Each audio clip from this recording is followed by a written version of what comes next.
হায় বাবারা, ভাইরা, একটা ছেলে হলেও মনে করো, একটা ছেলে হলেও বদলে যাও, একজন হলেও বদলে যাও। তুমি বন্ধু, আবারও বলছি, ডানে বামে চাইয়া পারতা না, সমবয়সী বন্ধুদের সাথে মিল্লা ভালো হইতে পারতা না। ওরা ভালো হতে দিবে না, ওরা ভালো হতে দিবে না। সমবয়সী বন্ধু সে ভালো হতে দেয় না, সে শুধু নষ্ট করে দিতে চায়। এই জন্য দোস্ত আমার, নিজের চাইতে বড় আল্লাহওয়ালা কোনো মুত্তাকি আলেমের সাথে সম্পর্ক করো। তুমি স্কুলেই পড়ো, অসুবিধা নেই, কলেজেই পড়ো, ইউনিভার্সিটিতেই পড়ো, কিন্তু একজন দিনদার মুত্তাকি কোনো আলেমে দ্বীনের সাথে নিজের ঘনিষ্ঠতা বাড়াও।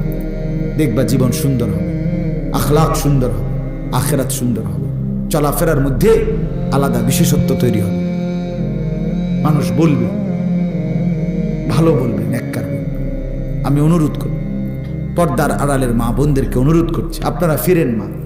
আপনাদের অশ্লীলতা, বেহায়াপনা, আপনাদের বেপর্দার জিন্দিগি আপনারা ছেড়ে দেন।